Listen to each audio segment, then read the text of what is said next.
Son hermosas las lecturas que tenemos hoy, siempre son hermosas. Pero el libro de la sabiduría nos hace entender que la verdadera riqueza del hombre, preferible a tronos, a oro, a plata, abundancia, la verdadera riqueza del hombre es la sabiduría. Un corazón prudente, un corazón sensato, un corazón que sabe a dónde ir, a dónde caminar por la vida. Esa es la mayor ciencia de las ciencias. En la vida emprestada el buen vivir es la llave, porque al final de la jornada el que se salva sabe y el que no sabe nada. Significa que la verdadera sabiduría es la que nos debe llevar hasta la gloria del Padre, hasta allí, porque podemos tener muchas cosas en la vida, estacionarnos en la vida, pero vivir descaminados sin saber a dónde tenemos que ir. Qué bueno es entonces, Salomón le pidió a Dios como regalo tener esa sabiduría, no solo para sí, sino para guiar a su pueblo. Y la prefirió a los tronos, la prefirió a toda la riqueza, aunque tenía un reino que fue abundantísimo. Después se descaminó un poquito Salomón. Final de su vida las mujeres lo llevaron por mal camino, como sabemos.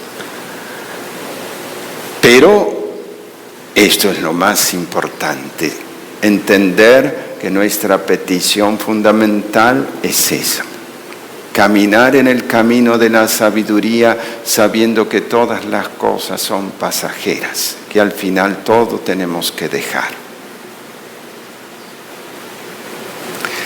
De tal manera que, miren la comparación que les va a hacer el Padre, la vida es como entrar en el seno de una madre.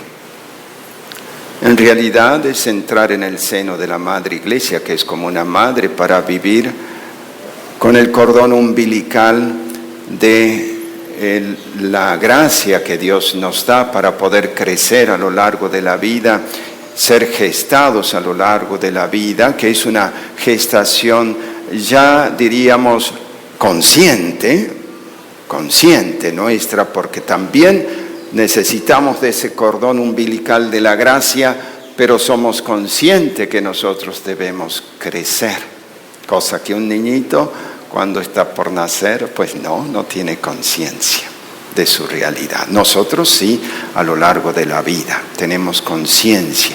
Es una gestación de Dios a través de la Iglesia, que es nuestra madre, pero también es una autogestación. ¿Quién quiere caminar para la vida eterna, para nacer para Dios, para nacer viviendo de Dios? Es el que va a estar en la otra vida. La ciencia ginecológica ha avanzado muchísimo ahora, ¿no? Y sabemos que cuándo va a ser un bebé, varón, mujer, etcétera, etcétera. Todo se planea y se sabe qué fecha exacta. Ha avanzado muchísimo. Antes muchas mamás morían en el parto. Pues esto nosotros lo podemos hacer analógicamente, es como una ciencia ginecológica de la propia vida. Debes saber autogestarte para la vida eterna. El cordón umbilical de la gracia de Dios es sumamente importante. Si no nos viene la vida de arriba, se produce un aborto. Si no sabemos cómo, se produce un aborto. Y entonces no podemos llegar a la patria eterna. Las ciencias de las ciencias es saber hacia dónde vamos y qué tenemos que hacer. Esa es la verdadera sabiduría. Pues el Evangelio nos lleva como de la mano también a considerar esto. Lo tiene también este Evangelio, el del día de hoy es de San Marcos, pero también lo tiene San Mateo y San Lucas. San Mateo refiere que es un joven el que va a postrarse a los pies de Jesús. Y está inmediatamente después de aquel suceso del Evangelio del domingo anterior, donde Jesús ponía como modelo a un niño y nos insistía ser como niños. Pues después de ese suceso histórico, real, viene este otro. Viene un joven, se pone a los pies de Jesús allí y le dice, ¿qué debo hacer para ganar la vida eterna? No la vida de acá, sino la vida eterna. Es un joven que se plantea el sentido fundamental de la vida, ¿no? Es un joven que quiere darle sentido a su propia existencia. Por desgracia hay muchos hoy que no tienen idea ni de dónde vienen ni a dónde van. No es el caso de este joven. Este joven sabe que quiere pedirle al Señor el consejo para poder caminar hacia la vida eterna, porque lo he escuchado al Señor hablar del reino de los cielos, claro está. ¿Qué debo hacer para ir más allá de esta vida? Y le dice, maestro bueno. Mas el Señor le dice, ¿por qué me llamas bueno? Solo Dios es bueno. Claro que es bueno Jesús, ¿no? Es tan bueno porque es infinitamente bueno en cuanto Dios y es buenísimo también en cuanto Hijo del hombre. Él es el buen pastor. Claro que es bueno. Mas lo quiere probar con esa pregunta, ¿por qué me llamas bueno? Sin duda, el joven se va a dar cuenta que de las palabras del Señor sale bondad. Mas el Señor le dice, cumple los mandamientos. Ahí tenemos una clave importante. Para llegar a la vida eterna, tenemos que cumplir los mandamientos de la ley de Dios. ¿Quién es el que ama a Dios? ¿Quién es el que se tomó del cordón umbilical verdaderamente? Aquel que cumple los mandamientos. Y curiosamente, el joven le pregunta cuáles, porque tenían como 614 mandamientos, entonces los judíos se habían perdido en la noción de la ley, olvidándose de lo fundamental. Por eso muchas veces quiere recalcar el Señor justamente que lo más importante de la ley es amar a Dios y amar al prójimo. En muchas ocasiones aparece eso. Nada más que acá el Señor va a hacer la cita de los mandamientos que son de la segunda tabla de Moisés, que son los referidos al prójimo. Y ustedes lo han escuchado, ¿no? No matarás, no cometerás adulterio, no robarás, no levantarás falso testimonio, no cometer fraudes, honrarás a tu padre y a tu madre. Curiosamente, yo me pregunto por qué el Señor no comenzó con la primera tabla, que es más importante que la segunda. La primera tabla de Moisés se refiere justamente a toda nuestra realidad con respecto a Dios. Amarás al Señor tu Dios con todo el corazón, no tomarás su santo nombre en vano, santificarás las fiestas.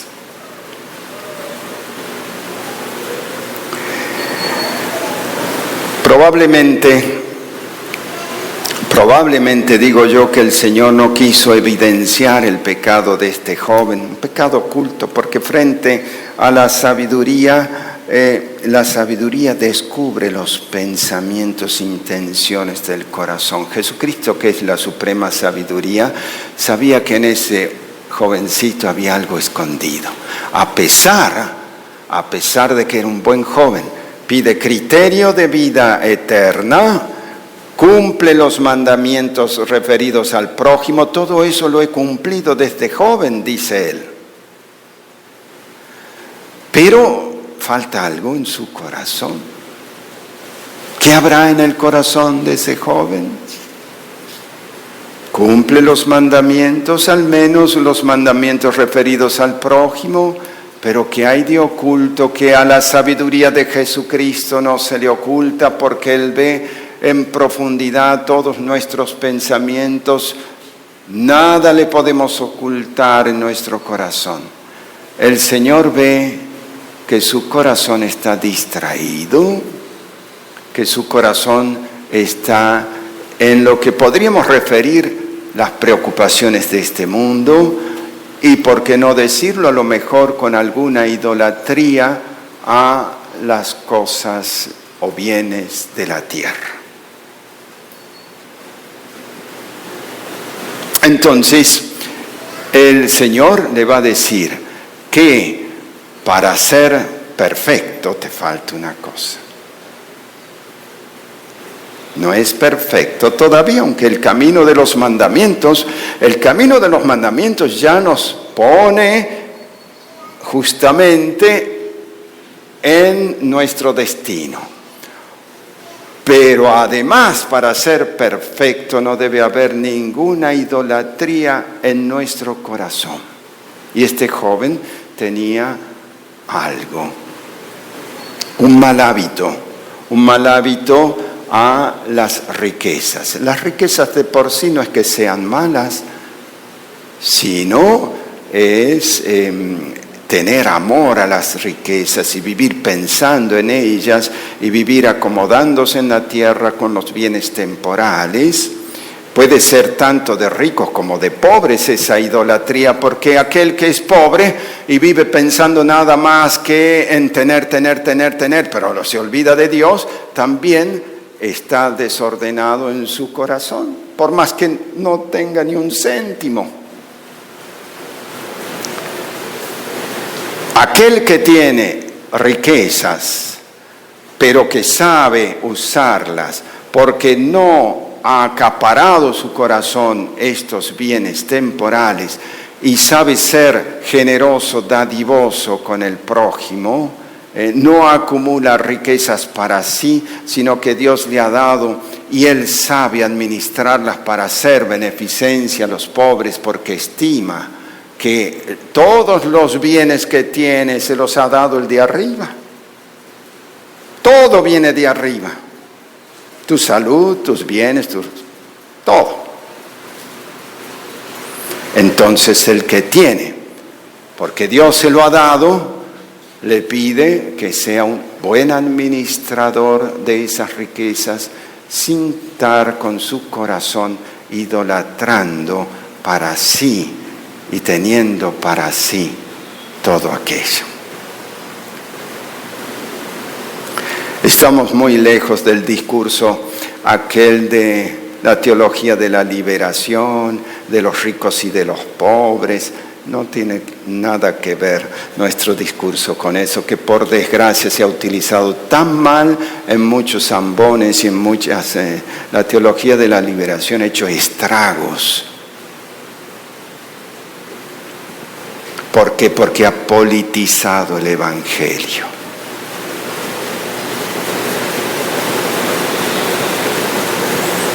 Estamos hablando nosotros acá de una idolatría profunda del corazón, que puede ser la riqueza, pero pueden ser otras cosas.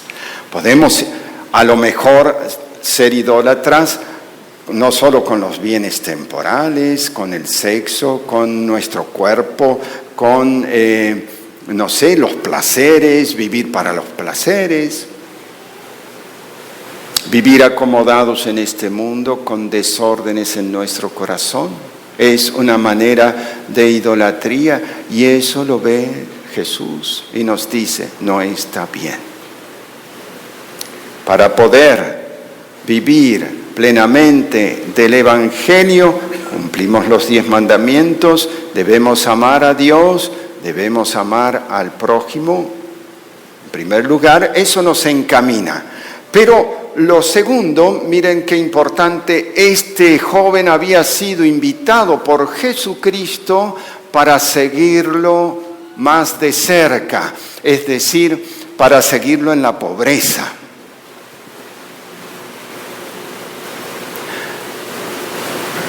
Para seguirlo en la pobreza. Esa vida de seguimiento en la pobreza, obediencia y castidad es propiamente la vida religiosa, la vida de entrega total al servicio del Señor en un seguimiento más perfecto que lo que pueden ser los mandamientos de la ley de Dios. Es todavía más consejos evangélicos de pobreza, obediencia y castidad. El Señor lo invita a seguirlo de cerca, a ser su discípulo. Si quieres ser perfecto, vende todo lo que tiene, entrégaselo a los pobres y luego ven y sígueme. Pero el muchachito joven se quedó triste. Y es siempre justamente lo que nos suele pasar, que entendemos que el Señor nos pide a veces algunas cosas, pero no se la queremos dar. Sí, Señor, pero déjame tener todavía esto. Es que es un querer, pero no un querer a la vez. Un sí, pero a la vez un no, porque sigo teniendo las cosas para mí. Este joven se va triste. No sabemos si habrá hecho caso al Señor, porque eso no cuenta ya más el Evangelio. Se fue triste porque tenía apegos en su corazón, tenía apegos a las riquezas. Y no se atrevió, al menos de lo que conste del Evangelio, ¿no?, a dejarlas. Dicho sea de paso, confluye al final justamente el Señor refiriéndose a la vida, diríamos, religiosa o de aquellos que han renunciado a todo por seguir al Señor. Y nosotros, dice San Pedro, que lo hemos dejado todo, ¿qué vamos a recibir? Y el Señor le dice a Pedro y los apóstoles que los que han dejado hermanos, hermanas, padre, madre, casas, todo por Él y por el Evangelio, van a tener el 100 por 1, la vida eterna, pero en grandes persecuciones. ¿Por qué? Porque es la vida de Jesús, diríamos en la tierra. La vida que ha llevado Jesús en la tierra es de obediencia, pobreza y castidad. Esa vida la ha fundado Jesús en la tierra. Y si a Él lo han perseguido, también deben ser perseguidos los discípulos del Señor que llevan el mismo estilo de vida del Maestro. Recuerdo esta mañana cuando pensaba un poquito estas palabras, simplemente les voy a hacer mención de una vida que confluye en lo mismo, la vida de San Francisco de Borja. Podría ser la vida de cualquier otro santo, por ejemplo, San Antonio Abad, que escuchó estas palabras del Señor: ve, vende todo lo que tiene, dáselo a los pobres, después ven y sígueme, y hizo literalmente eso, y fue San Antonio Abad. San Francisco de Borja, uno de aquellos de gran alcurnia, porque era de la casa de los Borgia, con sus amistades, tenían la casa Borja, había dado 2 papas, Calixto III, Alejandro VI en aquella época, así que un joven prominente español que tenía toda esta gran alcurnia, muy amigo de Felipe II, hijo de Carlos V, admirador de la reina hermosa Isabel, esposa de Carlos V. Bellísima mujer, cuenta la historia. Bellísima, dejaba pasmado a los hombres, mucho más con su presencia de reina. Y entonces, como la tendría casi por tía, porque él era mucho más joven que la reina, pero sí intimaba con Carlos V, con la reina, amigo del hijo del rey de Felipe II, se va una vez a militar por allí, en la soldadesca como caballero. Cuando vuelve, se entera que la reina ha muerto en su juventud, 30 y algo de años. El rey Carlos V, el emperador Carlos V, está consternado y le pide a este joven caballero que lleve el féretro de la reina a Granada, si no mal recuerdo. Evidentemente con un gran cortejo. Y tiene la tentación, el Francisco de Borja, de pedir que le abran el cajón, porque quería ver, según él, a esa dama tan hermosa y querer grabar en las retinas de su corazón la belleza tan hermosa de esa reina. Cuando abren el cajón se encuentra con la reina, perdón, pero toda comida por gusanos. Y entonces cierran el cajón aterrado, dice, no volveré, se atribuyen estas palabras a él, a servir a un rey que se me corrompa. Él siempre fue un joven de cumplimiento de los 10 mandamientos, un joven bueno, honesto, un buen cristiano. Se casó después con Leonor, tuvo 8 hijos con Leonor, y le va a pasar lo mismo porque Leonor va a morir joven después de 17 años, si no mal recuerdo, de desposorio. Una vez que ubica a sus hijos, él se va a hacer sacerdote jesuita, va a sentir este llamado. Deja a sus hijos acomodados y va a terminar siendo prácticamente el provincial general de los jesuitas en España y en Portugal. Un hombre realmente de Dios. Ha sentido ese llamado en medio de una gran abundancia, porque tenía gran abundancia, en medio de una gran abundancia, lo dejó todo por el Señor, incluso sus hijos, acomodados ya, incluso sus hijos. Fue ordenado sacerdote, se hizo jesuita y murió santamente. 1572 partía su alma de este mundo en un 3 de octubre, por eso estamos en octubre, hace poquitito, recordamos a San Francisco de Borja. Pues así podríamos tener muchos en la historia de la Iglesia que han dejado todo para seguir a Jesús, sintiendo ese llamado a mayor perfección. Si quieres ser perfecto, deja todo, deja hermanos, hermanas, casa, todo. Por mí, por el Evangelio tendrás la vida eterna. Para los demás, el camino es para también nosotros, para todos, es el camino de los 10 mandamientos. Camino de sensatez, camino de sabiduría plena, camino de amor perfecto, que es el amor a Dios y el amor al prójimo. Que la Santísima Virgen nos conceda la gracia de amar este Evangelio, de vivirlo y de tener siempre esa consideración de no tener apegos en la vida, porque al final ni siquiera una monedita nos vamos a poder llevar. Amén.